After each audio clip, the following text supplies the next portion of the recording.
Brum brum.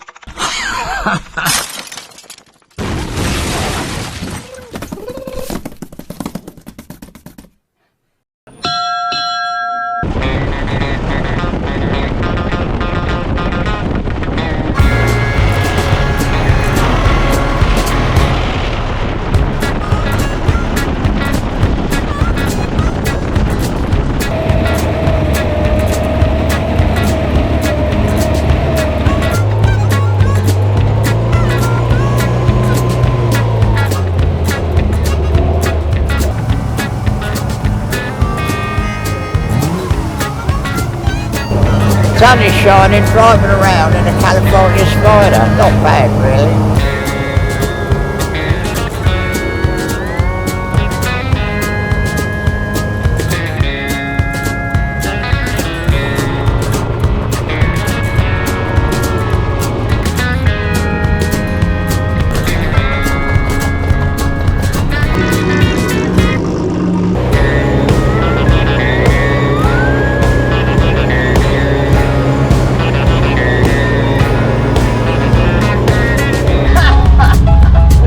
A castle now, Ivan? Yes, a castle in the sky.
Don't forget to subscribe.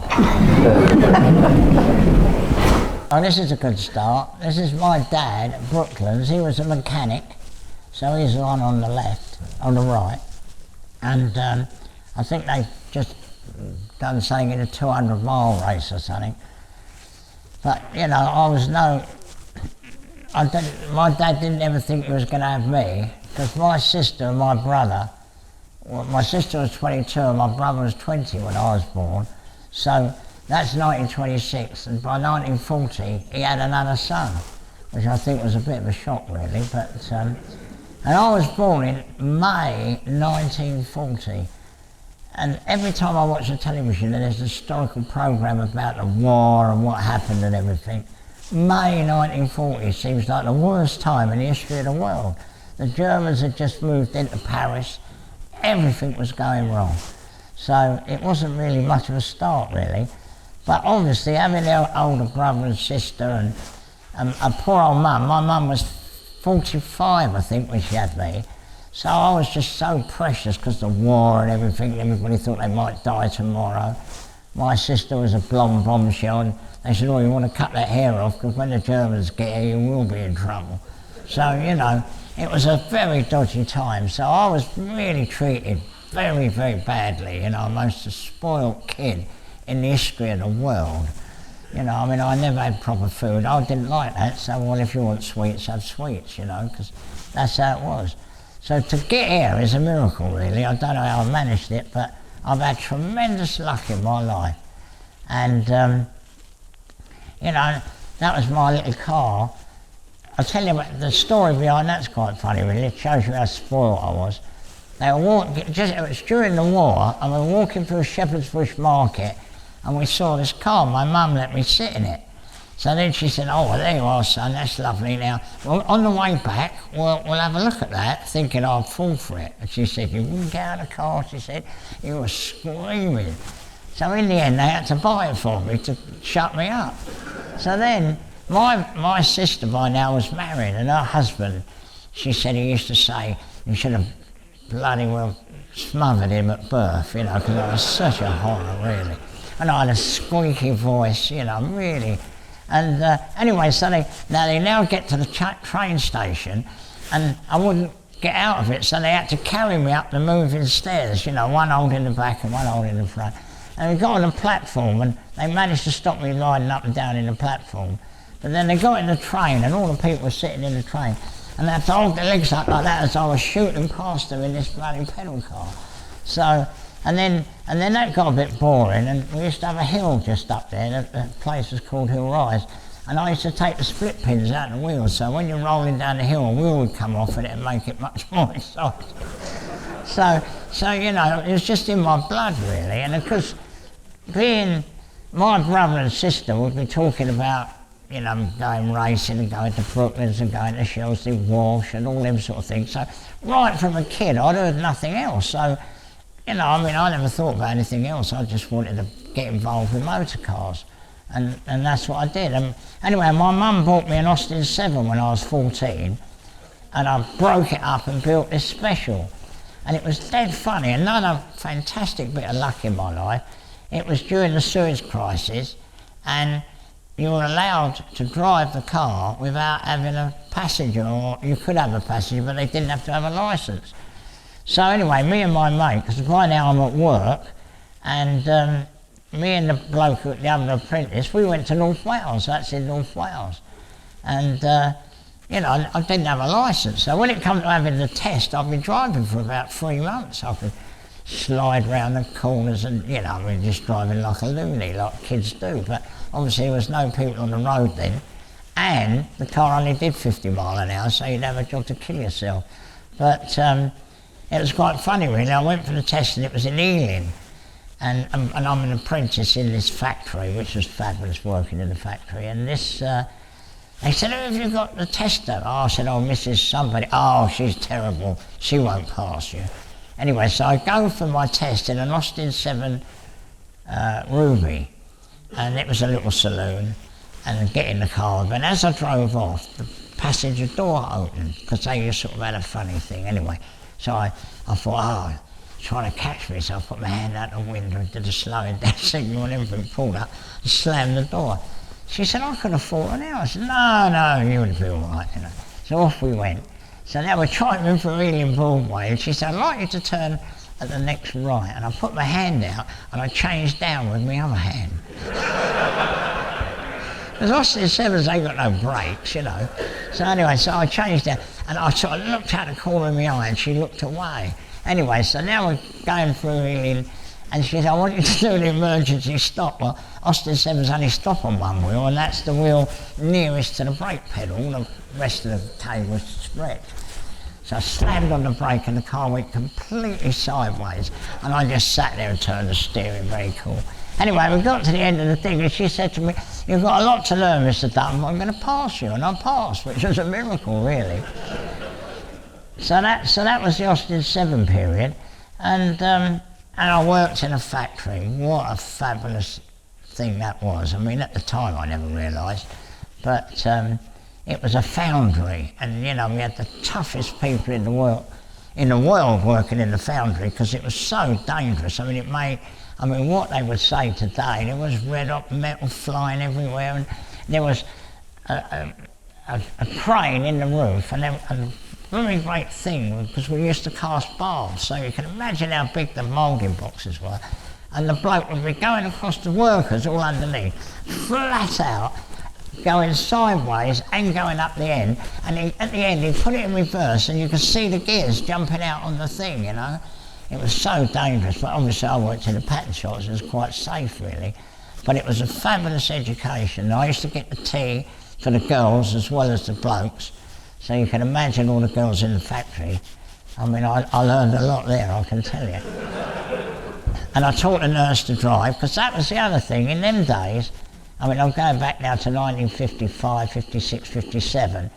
People in the shop never had any cars. They used to come to work on a bicycle.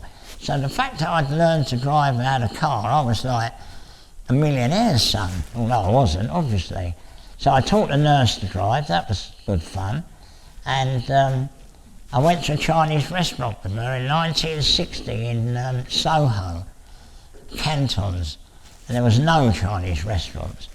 And I said to my niece, I said, I went to this, and I took her and they loved it. And within 2 or 3 years there was a bloody Chinese restaurant in every town, country, all over the place. So yeah, so that was really when I was young. I had a lot of fun working in the factory. I served an apprenticeship as a pattern maker, which I was totally useless at. And when I left school, I couldn't read and write, so going to the college was useless. I mean, I didn't pass any exams or anything like that. But again, I was just brought up not to be upset. You know, my mum, I can remember I had 20 words to spell, you know, they used to give them to you over the weekend, and I couldn't do it. My mum went down to school and she said, well, don't upset my son. If he can't do it, he can't do it, you know. And that was it. And when exams come around, she said, I said, I don't like exams. She said, I'll have a week off. So I'd have a week off when the exams are on. So it's a bloody miracle I got here, really, to be honest with you. But luckily, she said to me, you don't worry about that, son. Lots of people can do that. You'll find somebody to work for you or do something. So that was that. Anyway, I got a job. I finished my apprenticeship, and I was earning very good money, but I couldn't stand it, you know. So I left there, and I started repairing cars, because obviously that's all I knew other than being a pattern maker, which you couldn't do that freelance. So I started repairing cars, and a mate of mine worked at the London Sports Car Centre, which was an offshoot of the checkered flag. And they were just getting going. And, you know, they'd have people come in and say they wanted a different accelerator pedal on their Lotus Elite or whatever. And I used to go and work there in the evenings, in the showroom, because they never had a workshop. And so that was sort of, I probably spent about a year doing that. And then in the end, they offered me a job. They said, you know, you're here all the time, why don't you come and work here? So I went and worked there. And I've got to work with real mechanics who taught me so much, you know, because I was a chancer, really. And I worked with Willie Griffiths, and there was a bloke called John Manktelow who served a proper apprenticeship with British Rail or somebody, but he also worked with Willie Griffiths and worked on racing cars, and he was a lovely bloke, and he really taught me a lot. And anyway, this car came in, and it had been crashed, and an HP company had snatched it back, and the front was, you know, quite stoved in. And anyway, I managed to borrow some money from my mum, and my girlfriend lent me 40 quid, and I bought it. And we repaired the front, and as it turned out, the car had been supplied by TT Garages, and it was a replica of Mike Hawthorne's car, because it was the same specification virtually. It had special, I had the chassis plate, and I showed it to a bloke in the stores at one of the Jaguar agents, and he went, it's got the close ratio gearbox, it's got this, and it had everything on it. It was luck, really. Anyway, I got it all going, and that was 1963, and I got the boy, and when I worked at the London Sports Car Centre, we had a kid that used to do all the bills and everything, because I couldn't do that. So he did all that, and he entered me for Silverstone, and I did one race at Silverstone in it, and I'd never driven around the circuit in my life. In them days, you know, you just arrived, really. So the 20 minutes practice or whatever it was that was it.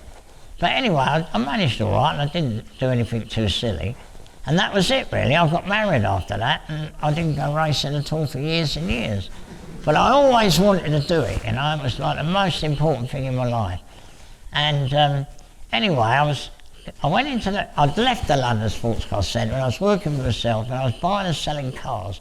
And I walked into the London Sports Car Centre, and Alan Foster was the governor. And he had done production saloon car racing when they did it in Morris Minor 1000 and MGs and MG Magnets and Riley 1.5s and all of that stuff. Anyway, I was talking to him, and he said, I'm going saloon car racing, just like I did when I was young. What's all that about? Production saloon car racing. And it was the very first year they were going to do it in 1972. The cars had to be production. And I thought, I'd love to do that. So anyway, in the end, I bought a Mini Cooper from the London Sports Car Centre, put a roll cage in it, and I was at the very first race at Brands Hatch, and I was a reserve. and Jerry Marshall was there, Bernard Junette was there, Tony Lanfranchi, they were all in it. It was the most important championship of the day and age. So anyway, I watched it all, and I never forget old Bernard Junette was in a Hillman Avenger. Well, you know, you never imagine a Hillman Avenger GT being a racing car. But anyway, Jerry Marshall was in the Forenza. Now, I'd heard of Jerry Marshall, but I'd never heard of Bernard. And old Bernard was in the lead in the class, and Jerry Marshall was right up behind him, flashing his lights and sideways and all that. Anyway, old Bernard just drove round and paralysed him and won. And I was, as I say, I'd never done anything. I was standing there thinking, that Bernard Junette's the bloke, I'm going to watch him. He was so cool, you know, he was a really good driver. So that was the first race, and then the second race I did, I can't remember where it was, but anyway, I did 3 races in the Mini Cooper. And what happened was, my brother-in-law had run a car hire service from just after the war. He got married to my sister, and he bought a Humber or something, I can't remember now, but anyway, he had this car hire service, and they had a thing with Lyons groceries, and every day they used to go up and get the tea samples, and they used to run the managing directors around, and so they were well in with Lyons at the bottom of the road. So anyway, he wanted to retire. My nephew was driving the car, so I bought the car hire service off him, and my nephew found a little half an office, and we set up for him for car hire service. So then my nephew said, we've got to have a limousine. So we bought a limousine, and I saw the registration number TEA8, so we put that on the limousine. So anyway, the next thing that happens is he's driving up to London with the national sales manager of Lyons Groceries, who was responsible for launching Quick Brew Tea. So anyway, they're driving up to London, and because he realised that I'd bought the business because we now had a limousine, and he said to my nephew, how's your uncle then, John? He said, you ought to sponsor him, you know, Mr. Kearsey. He said, he'll be too big soon and you won't be able to afford him. I was racing the Mini and they weren't coming anywhere. So anyway, they get up to London. He went to a sort of thing in London, and he came out, my nephew drove him back. And he'd obviously been thinking about this racing, and we didn't know at the time, but obviously he was responsible for launching Quick Brew Tea, and he was responsible for the adverts on the television with Roy Hudd and all of that lot. So anyway, he says to my nephew, do you fancy drinking a railway, John? So John takes his out in the railway with Mr. Kearsey. He said, I like the idea of this racing, John. He said, you know, what sort of cars are they racing? And he said, well, just saloon cars. Well, like a Reps car? Yeah. So couldn't we put a name on it? Yeah, I'm sure you could do that. He said, I've got to talk to your uncle, John. He said, we'll have to think about this. So my nephew went straight out into the toilet, got on the telephone, rang me up and said, get down the railway. So I went down the railway, walked in the railway, and my John said, oh, it's my Uncle Ivan, that's a surprise. So anyway, he was a fabulous bloke. What it was, he'd been a rep and he'd worked himself to the top. He was the top man in the Lyons Groceries division. And he was a bit of a boozer, so that was quite good. So anyway, we're all in the pub.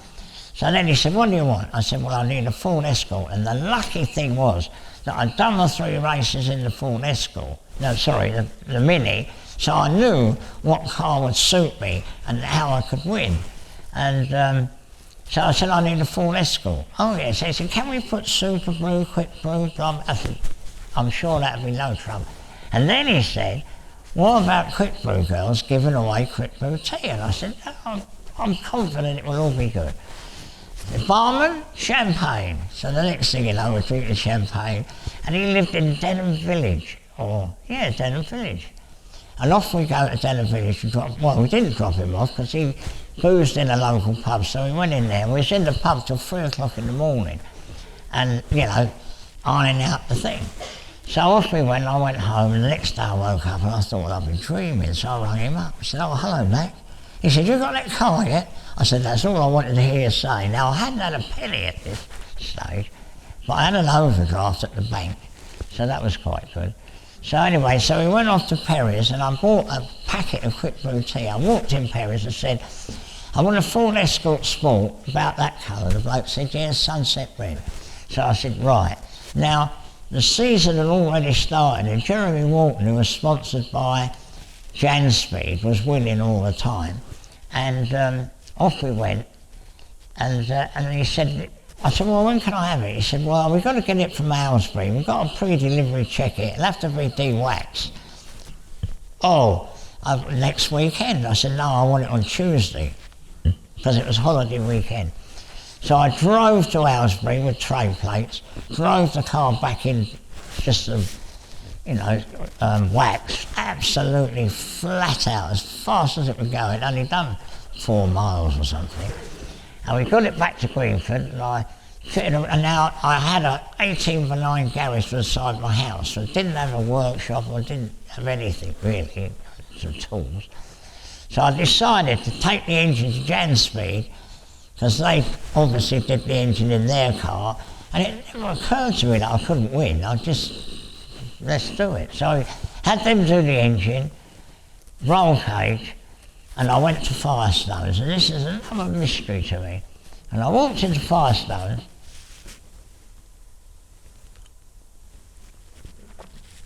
and I said to the bloke, I want some slicks for my Escort to race, and I want some wets. And he said, oh, don't buy any wets, he said. We're testing them in Formula 1. He said, they're YB11s. He said, they're fantastic. They're like Sorbo rubber. He said, you won't believe it. He said, and you'll have the first set. Well, nobody knew who I was. I'd only done 3 races. So anyway, I didn't buy any wets. So I arrived at Silverstone on the test day before the first time I was going to go out in the car, and it was pouring with rain. Now, if you said to me, drive out in the pouring rain on slicks, I'd laugh at you. But I didn't even know. I just didn't know. So I drove out onto the circuit, and I'm going round, and we hadn't de-waxed it. It was still in its wax. I hadn't any sign writing on it. I hadn't had a penny from Lions. I paid for it myself. And I'm driving round, and I spun. And as the car went round, just as it was about to stop, I took my foot off the brake. The wheels turned, dug in, and the car rolled on its side. I hadn't even done a race yet. And then it went and it went back on its wheels, and I thought, did that really happen? But anyway, it did happen. So, but luckily, on the Ford Escort Sport, it had very stick-out arches like a Mexico, and they were scratched, and the door handle was scratched. And other than that, you would never know it had been on its side.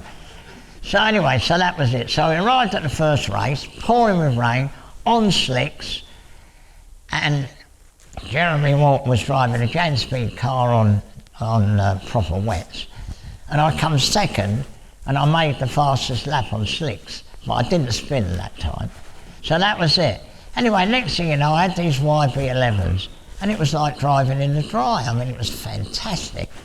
And I was at Alton Park, this is later on, I was at Alton Park, and Colin Vanderbilt, Tony Vanderbilt's grandson, was in the Mexico race, and he borrowed the tyres off of my car, the wheels with the wets on, and he won the Mexico race. And again, that was always a mystery to me. Somebody much more famous than me didn't have the tyres that I had. So that was it. And then it worked out that I'd have to win 18 races straight away from the word go, and I would win my class in the Britax Championship.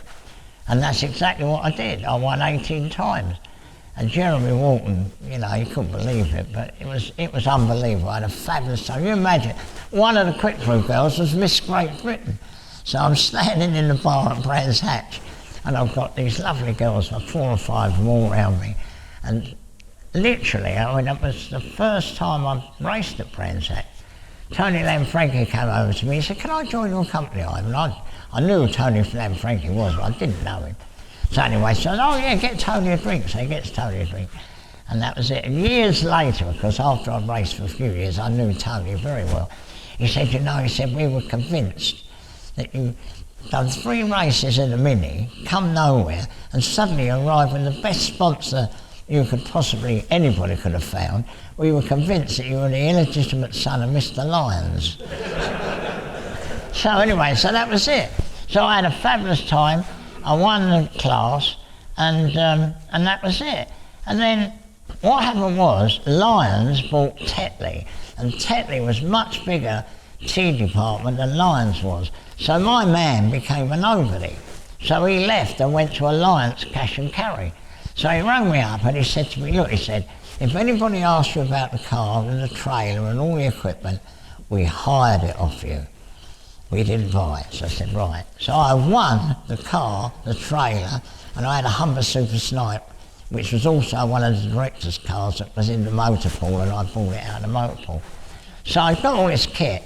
So I thought, well, I'll advertise it in Autosport, because I didn't think of going racing the next year. So I advertised it, nobody bought it. So the next season started, and I'll never forget, it was at Mallory Park. So I went to Mallory Park and I did the very first race, and I won my class as usual. And of course, you've got a bit of money, enough to do it. And so I carried on doing it. And in the end, that year, 1973, I won both production saloon car championships outright. I did 36 races, and I think I won 33 of them. So I got more points than Bernard Jeanette. And of course he was racing for Chrysler and what have you. And so that was it. But that there was in 1973, and I was going around, I was following Wendy Markey in a BMW TII, and it was the old circuit at Snetterton, and they had the long Norwich Straight, and they're going down the Norwich. This was on the warming up lap. So I'm going down the Norwich, and obviously I had cold tyres, and I spun, and I did exactly the same thing again. The car spun, and just as it was about to stop, I took my foot off the brake, and it literally rolled over. And it never even scratched it. It was just, you know, it was literally rolled over. So that was the end of that race. So I didn't do very well there, but in the end it was quite good, because I bought a roof and welded it on.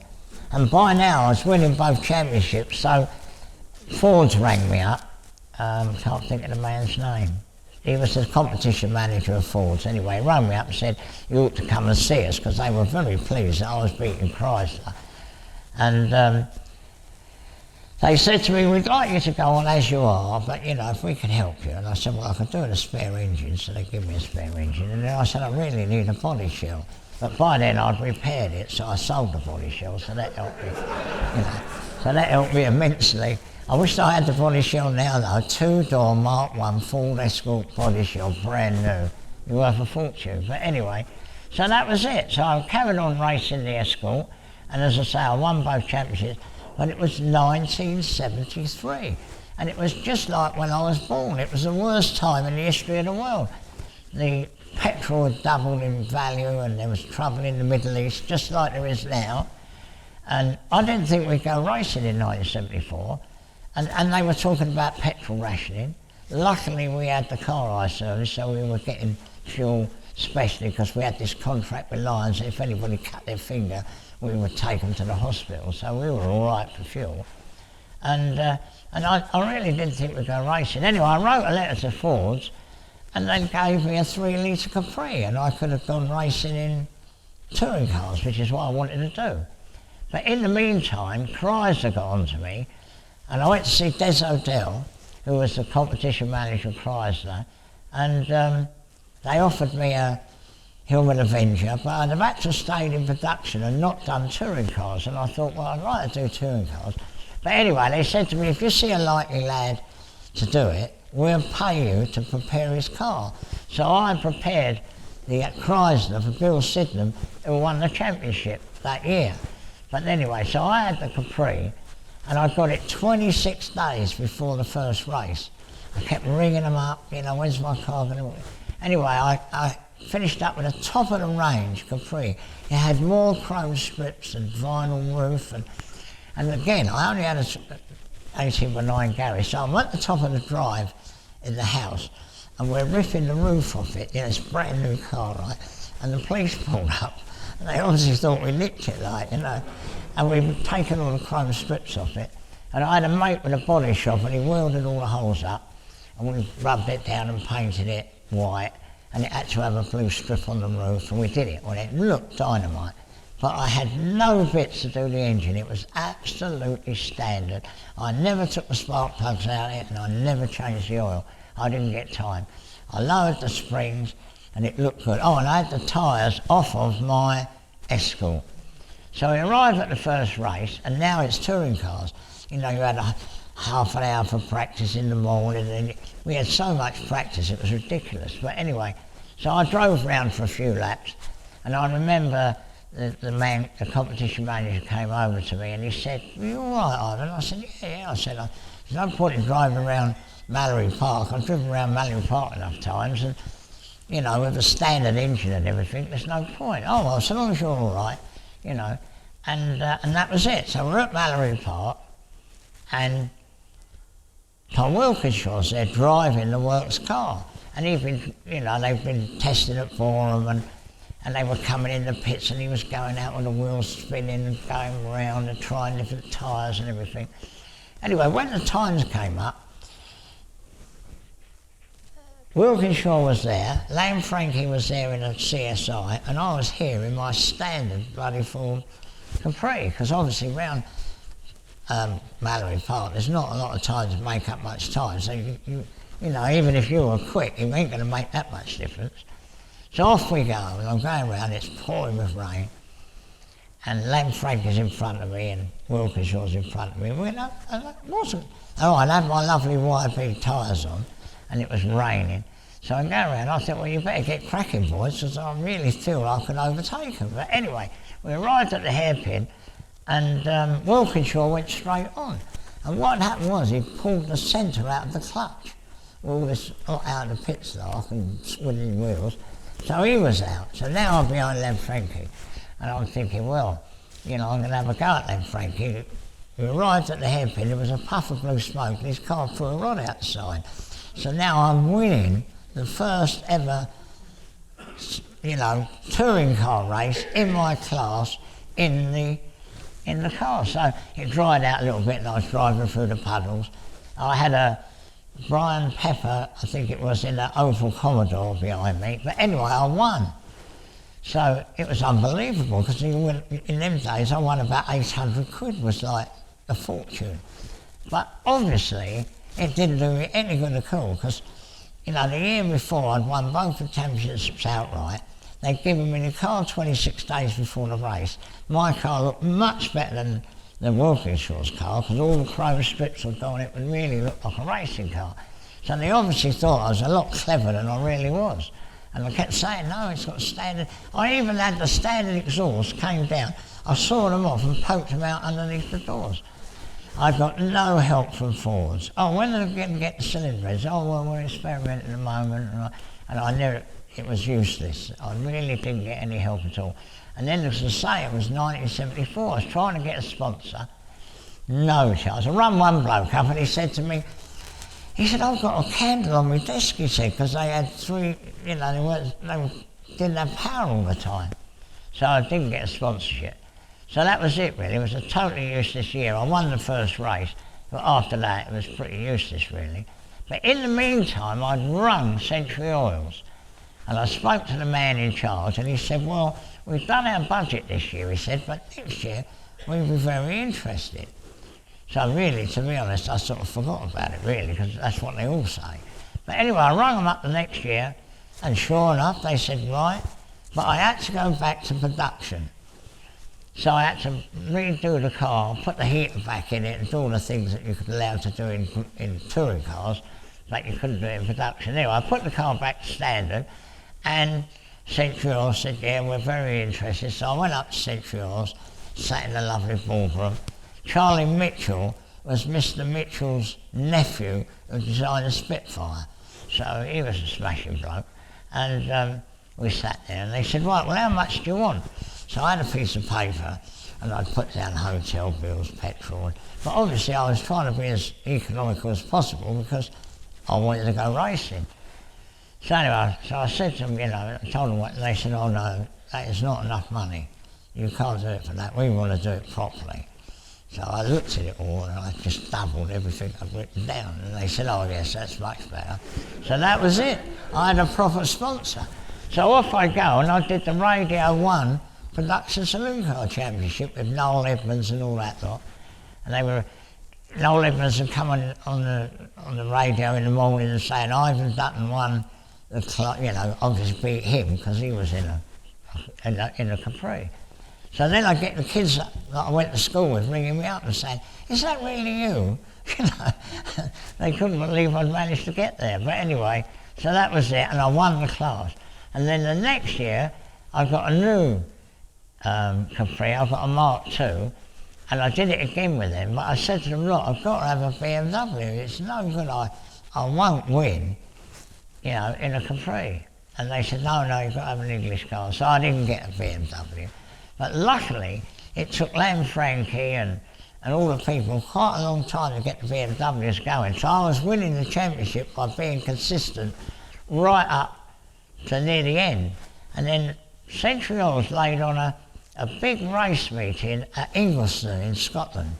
And they hired a whole stand and they invited all their customers in Scotland and their reps and everybody. Anyway, the stand was full of people. And anyway, I was on pole position. But Ingliston, you never get in top gear, it's like a go-kart track. And I went off, and the people was in the BMW, Derek Brunt was in a BMW, and he spun. Anyway, I managed to win, which was absolutely fantastic. It was the only race I won. No, I didn't. That was when I was doing production. I won several races. But to win that day was a miracle, because all the people were there and they'd had a bit of a do and everything, so that was really good. And then the same year, they had a race at Boxing Day, Brands Hatch. And I came second, but I was racing with Barry Williams, Wizzo Williams, and we were really, you know, very close. And old Murray Walker was doing the commentary, and Century Oils, Mr. Mitchell rang me up on holiday, I forget where he was abroad somewhere, to congratulate me, because Century Oils had never had such advertising on, you know, like mainstream television with me and Wizzo. I can't remember the bloke's name. He won, but the camera wasn't on him at all, because he just drove off and won, and because we was having a bit of a race, obviously that went down very well. So that was really good. I had a lot of fun with Century Oils, and in the end I got fed up doing it, really. I thought, I've got to earn some money, you know, because like, you never earn any money going motor racing. So that was it, really. So I stopped doing it, and that was it. But that accident there, I was racing because Jerry Marshall was in the same class as me, and I was beating him to the championship because he didn't do every race. Oh, Jerry didn't really concentrate as much as I had, and I was following him there, and we were going through clearways, or coming up to clearways, and I was right up behind him, and old Jerry was really good. Fabulous car control. What everybody says about Jerry Marshall, he could drive. And I followed him in, and I'll never forget, and he did a sort of wobble, which he obviously eased the speed of, and I wasn't as quick as him, and I spun. And then that chap there was a very well-known bloke, actually, whose name I forget for a minute. He hit me head on, and you can see it caused quite a bit of damage. But me and my mate, who helped me weld up the holes originally, we repaired that in 2 weeks, and I won at Mallory Park. So that was, you know, quite a good thing. And it was quite funny, really, because Central said, "Oh, we must insure the car." So we were getting, I think, 200 or 300 quid a race. So I said to my mate, "Well, we won't insure it. What's the point? You know, if we crash it, we'll have to repair it." So, in actual fact, we didn't finish up with a profit, but we didn't lose money, you know, because we'd had the 300 quids. So it repaired the front, and we got that done, so that was good. So it was, you know, it's just a dream, really, and being with Lyons Groceries was fantastic. And that was another thing, that was quite funny, in the escorts, because I was winning straight away. And I was, you know, I was paralysing, really. It was John Lyon, who was chief instructor for the British School of Motoring in an escort sport. There was Jeremy Walton in the Jan Speed escort sport. They were all there, and right from the word go, I was beating them. So in the end, I was getting a bit worried about this engine that Jan Speed had done for me. So I rang up Janus O'Donnell and I said, "You know this engine?" I said, "You didn't do any..." He said, "Oh no," he said, we did a few little things in the ports." He said, "But Jeremy's car's been checked and they considered that was all right." Well, it wasn't all right, because production was production. So I thought, well, you know, since I'm doing so well, someone in the end is going to say, "Well, we'll have a look at this car." So anyway, I went down to Ford's and I bought a brand spanking new cylinder head wrapped in the thing and in the box. Brought it back, took it out, cleaned it off, took the one off the car, put all the valves in, ground them in, put it back on the car. And I thought, oh dear, I'm going to look really silly now, you know. Because now I've got a really proper car. And we went to Brands Hatch and I was actually quicker than I was before. So obviously I'd learned to drive a little bit by then. So that was quite funny. So anyway, so now John Lyon really reckoned he was something, you know, and he was a very, very good driver. And I used to beat him. So I went to Brands Hatch, and the very first time I went to Brands Hatch, I didn't know him very well. And I said to him, you'll have to help me, John, I've never raced at Brands Hatch. And he said, oh, come with me, you know, because I hadn't beaten him at this stage. And we went into the room, and there was a big thing of Brands Hatch, you know, on the thing. And he said, right. He said, you come down the straight. He said, there's the marshal's post. Now you pretend you're going to drive into the marshal's post, and then you clip the curve there, and then you go. And he went all around the circuit with me. Lovely. So then he says to me, do you want to have a go on the skid pad with me? Well, they had 2-door escorts. And I went out on the skid pad with him. I couldn't believe it. I thought, I don't know how I'm ever going to beat this bloke. He's driving around the skid pad, and we're going straight at this 50-gallon drum. I mean, you know, we're going to hit it. And the wheels are all locked up, and it's on full lock like that. And just as we reached it, he just took his foot off the brake, the wheels dug in, and round we went. And then somehow or other, he spun at some stage, and he doubly clutched, revved up, and stuck it in reverse, and spun the car the other way. And I was sitting there, I was paralysed. So anyway, next thing you know, I get in the car and I drive around. And I put my foot on the brake and locking the wheels up. He said, I'm, he said, you've got to learn how to ease the speed off. He said, you can't stamp on the brakes, you've got to just gently touch the brake. So he was teaching me all this. Anyway, in the race, I beat him. So you can imagine, can't you? He wasn't very pleased about that. So the next week was at Alton Park.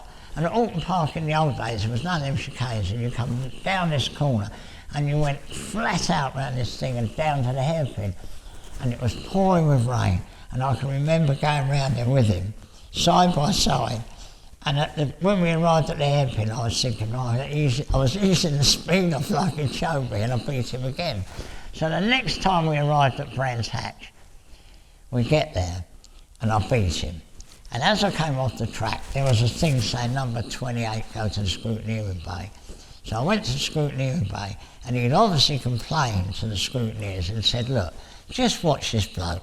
He's done 8 races, he's never raced at Brands Hatch, and just watch him. Well, what happened was he got in front of me, and coming up to paddock, he paralysed me at paddock.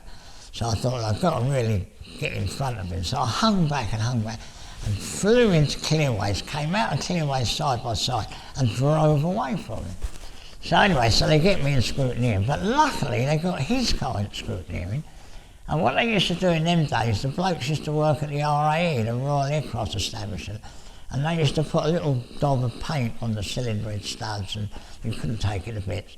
And then when they arrived, they had another colour that they put on it, and it would turn green. So it was no good you going home and matching the colour and putting your car straight, you know, which I never dreamed of doing, obviously.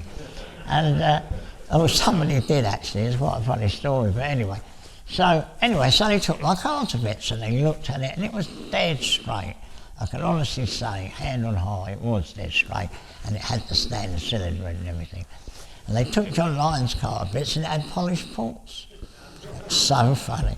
Poor old John Lyon, because he didn't do it, he didn't know. He said, well, I don't do the car. I said, oh, it's all right, mate, you know. But it took all his points away.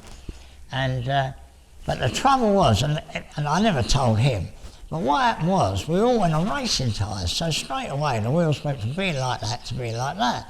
And then we run on homologation papers. And in the homologation papers, you could run a 4.5 diff instead of the standard 4.2 diff. Well, I looked at it and thought, well, if I'm going to have skinny little wheels like that, I don't want a 4.5 diff, I want a 4.2 original diff. But people obviously was under the thing that if it's in the homologation papers, you want to use it because you're going to go quicker. And John Lyon's car was just running out of revs. I mean, my car was pulling when his car was, as we went off the line, I used to go enough to get in front of him before we get to the first corner. So that was funny. And So that was another thing, obviously, that, you know, people thought I was a lot cleverer than I really was. And anyway, when I packed up racing, my dad had obviously been involved with Sampsons and Bugattis, and after the war he had a garage in Leinster Mews, and you know, he worked for people like Tessie O'Shea and Errol Flynn's car when he used to come over to England. They did very well, but he was always talking about Bugattis, and we arrived at the pub on the Great West Road, and it was the 750 Motor Club, which I joined because my mum had bought me the Austin 7 when I was 14, and Colin Chapman used to get there, and they all used to get there. And a young bloke arrived in a Type 35, I think it was his dad's car, quite a well-known Bugatti Owners Club man, and I'd never seen a 35, and I was about 15, I should think, and my dad, and I was paralysed, I just thought it was fabulous, and my dad said, have a look underneath it, and I laid on the floor, and if you look at a Bugatti underneath, it's dead flat, there's under tray, goes all the way down it, and the sump just pokes through it. I'll never forget that. It really, really made a fantastic impression on me. And we had quite a lot of Bugatti bits and tools and stuff, and you know, my dad was talking about before the war and everything. And so one day, Jeremy Lloyd, the man who writes Hello, Hello and Are You Being Served and everything, well, I'd met him when I worked at the London Sports Car Centre, and I used to go around his house. I went to a party there once, and Michael Caine was there. It was quite a, you know, what they call it, a showbiz party, but Michael Caine wasn't famous then. It was really funny, and he was telling stories. He was such a funny bloke. And I said to old Jerry, like, God, that bloke was good. And all he'd been on a stage up in London. He hadn't made, you know, whatever it was, that famous film he made. And anyway, so old Jeremy Lloyd brings me up. Why don't you come up to the King's Road, Ivan, and have lunch with me? And I said, shut up, you know. I said, I have to work, you know. By then I was repairing cars in my garage beside the house, but by then I was working on Ferraris and things, so I'd gone up a notch. And anyway, no, you've got to come. So anyway, we go up to London, and because old Jeremy and I knew all the lovely girls, they were walking by, and oh, hello Jeremy, it was really good. And he was going out with Charlotte Rampling at the time, so that was quite good. Anyway, he had one of them wooden cars, can't think what they're called. Marcos, with a Volvo engine. So we had to go and pick her up from acting school. It was really funny. So you get in the car and I've got Charlotte Rampling sitting on my lap, which was quite a coup really, you know. So, and she didn't understand me, because with my terrible accent and everything, she couldn't understand why Jeremy, because we were really big mates, you know. I mean, I knew him when he was married, and we used to go up, he had a great big loft in his house in Hatch End, and he bought the Scalextric tracks and the race car show and had it put upstairs in the roof, and we used to have parties and race one another. It was really good. But anyway, so that was it. So we're driving along. He said, what do you think of the car now? I said, I think it's a load of rubbish. I said, you won't have this for 10 minutes. And Charlotte Rampling said, well, when the car goes, I'm going to go with it. And I said, well, I suppose that'll make it worth a few more quid. And she didn't understand it at all. It was so funny. Anyway, her mum was lovelier than her, I can tell you. I used to look after her mum's Triumph Herald.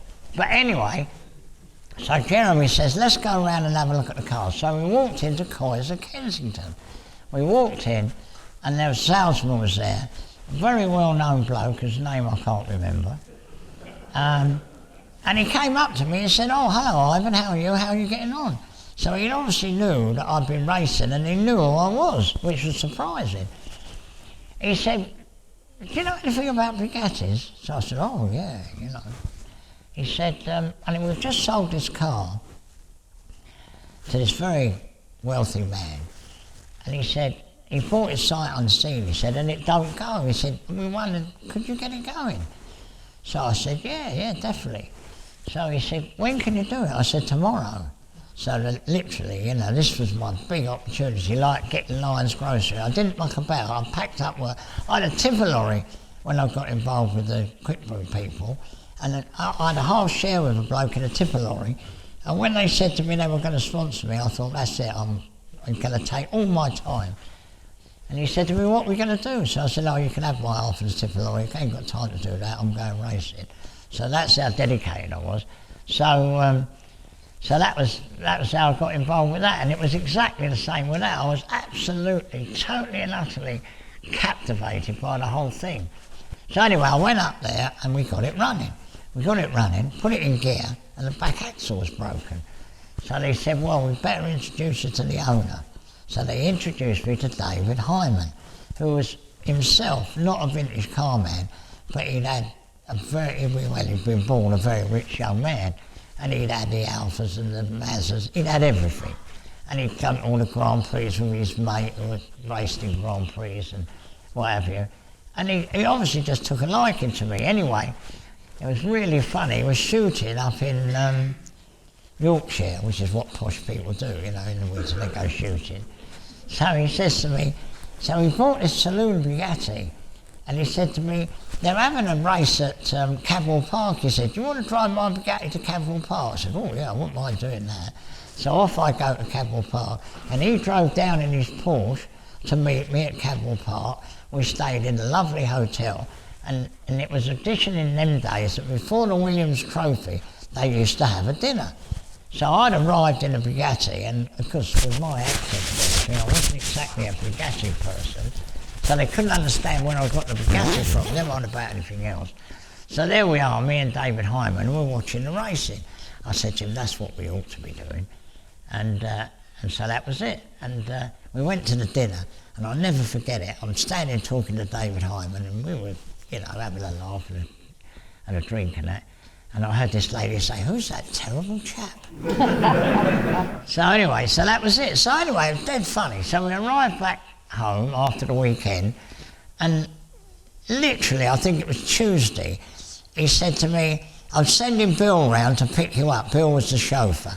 Bill came round and picked me up. He said, we're going to look at a Bugatti. And we went to see a bloke, another very well-known bloke, his name I can't remember, come to me perhaps. But he had this Type 51, and he was an old boy, and he had an engineering company, and he'd had a terrible stroke, and he wasn't very well at all. But he got this fabulous car.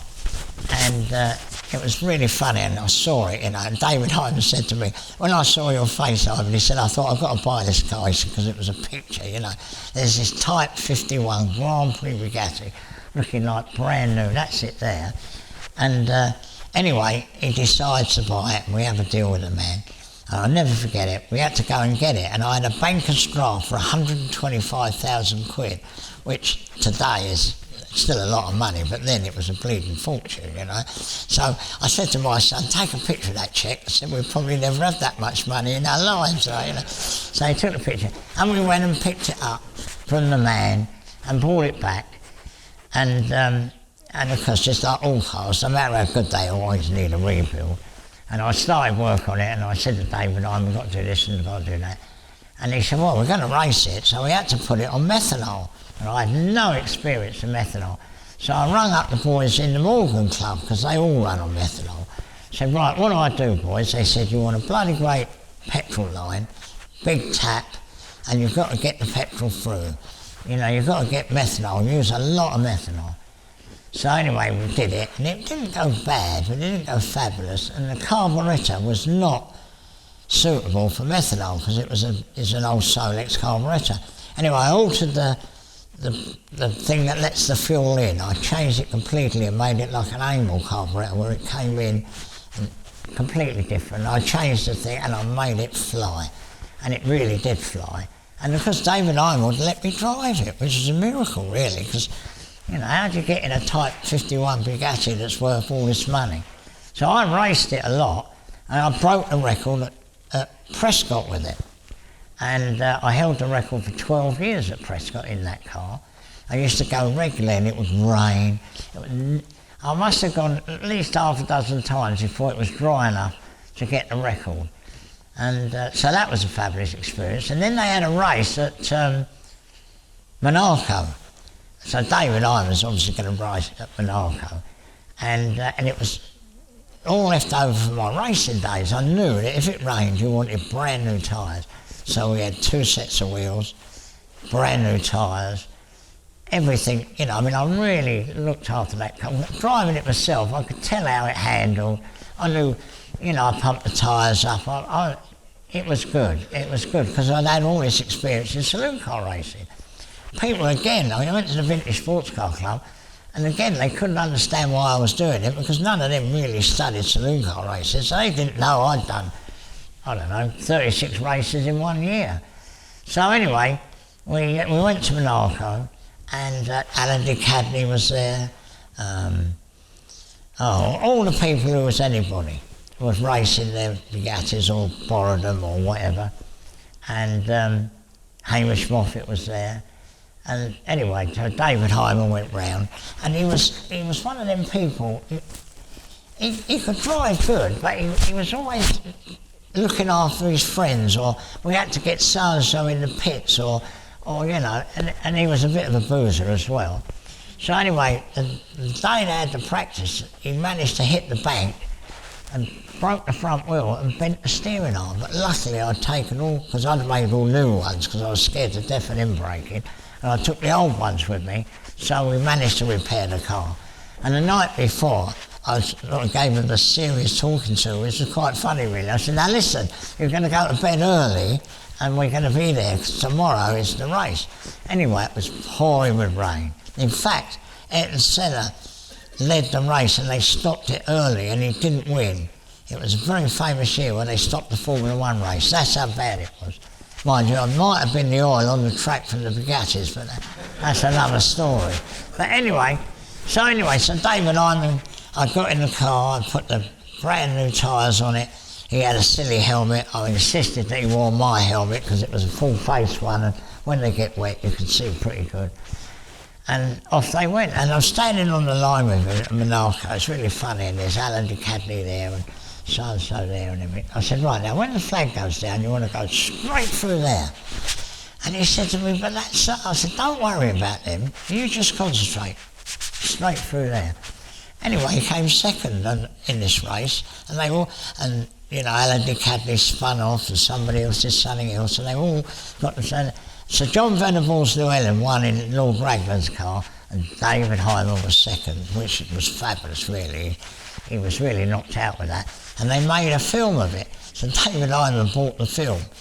And of course, you know, Sir John Venables went over the line, and about 4 or 5 seconds later, David Hyman went over the line.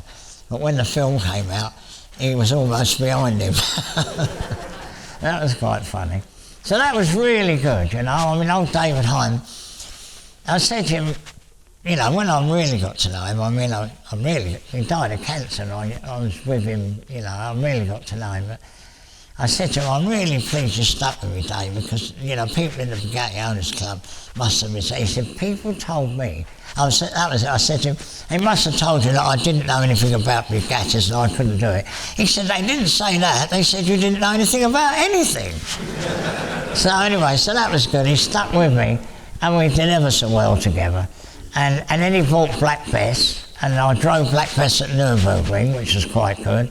And, you know, I mean, I was right in the middle of it. So whereas I was a terrible chap, when we used to have the dinners, they were fighting to sit next to me, you know. Because I've got the record at Prescott. I'd won all the things that you could win. And the only thing I never won was the Williams Trophy. And luckily my sons won it twice, so at least we got a name on the cup. But that was a fabulous car. They're half a good car, you know. You can't imagine how good a Type 35. That's a 51. I don't really reckon 51s, because really that's just the cylinder block on a 51 was designed by Miller. You know, it's just a copy. But the 35 has got a proper 35 engine. It's pure Bugatti design. And when I raced the red car, I got banned in the end. I built a car and I was racing it. And it was so good again. It was my own, well, it wasn't my own car, but it didn't matter if I wrote it or crashed it. It was owned by a very seriously rich bloke. And I said to him, buy the car, I'll do it, and we'll win everything. But he wanted it red with black wheels, which they didn't really want black. red with black wheels on a Bugatti, and I just won in it. And in the end, they said it was a replica and they banned it. So I was the only person to be banned by the Villiers Sports Car Club, which I think is quite a good thing, really. And apparently, I'm running out of time. Well, since the 70s, obviously I had all the fun and did all what I did, and I raced the Bugattis and everything, and so that we run the first bit of it, with me and my old Holland Scott aeroplane engine car, because I wanted you to realise that my life has not ended. I mean, I'm having more fun now than I've ever had. I managed to talk my son into buying the farm off me, so for the first time ever, I didn't have an overdraft and I had some money in the bank. So I went and bought a Ferrari. And I mean, I've worked on all the Ferraris, including the famous car that Sterling Moss won the TT in. A mate of mine bought that in Milan, and he brought it back to England, and it had a bit of a slippy clutch, and I fixed the clutch, and we were looking at motorsport, and the number rang a bell. We walked outside, and it was the car that Sterling Moss had drove. And nobody had mentioned it in Italy, because they thought, well, if they mentioned it being a racing car, they wouldn't be able to sell it. Well, of course, now it's one of the most valuable cars in the world. And we sold it to a bloke called Jerry Crozier, who was quite a famous old boy, and so that was it. But anyway, so I buy a Ferrari, and what happened was, I go to the model engineering exhibition every year, and I meet a mate of mine who's got another mate who used to be a bank manager, and he bought a Ferrari, 30 years ago. And he used to drive it on the road and everything, and he used to go on rallies with all the people. And anyway, he decided to take it to bits and have it repainted, and he took it to bits and had it repainted, and he never put it back together again. So every year when I saw him at the model engineering, I'd say, hey, how are you getting on with a Ferrari? Oh, well, Ivan, I haven't touched it, blah, blah, blah. So I didn't even know what model it was, because I never bothered to talk, because I couldn't afford to buy it. So anyway, when Timothy bought the farm, I had some money, so I rang him up. And I said, here, I want to buy your Ferrari. And he said, oh, well, I don't really want to sell it. I said, well, listen, you're never going to finish it. You've been mucking about for 20 years. I said, at least if you sell it to me, you'll have a chance to have to ride up the road in it. So, and he said, oh, well, I'll think about it. So anyway, to be honest, I put the phone down thinking, oh, well, that's a dead loss. Literally, within 2 days, he rang me up and said, me and my wife have been talking about it. In fact, we've talked about nothing else, he said. And he said, I've talked to my sons, and we would like you to have the car. So fine. So anyway, I gave him, I can't remember now, 150 grand for it, which wasn't dear. But it was all in pieces. I mean, he'd taken the engine out, the engine was sitting there, it was a roller, and he'd done all the bodywork, and the bodywork looked dynamite, but obviously it needed all putting together. And there's a lot of self-tapping screws in a Ferrari, I can tell you.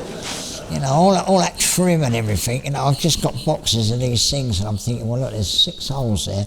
Oh, I've only got 4 of them, so it ain't them, it must be them there. Anyway, we did it, and it looks really, really good. So anyway, and we rebuilt the engine, and I put a set of forged pistons in it, and, didn't do any modifications, just put it together nicely.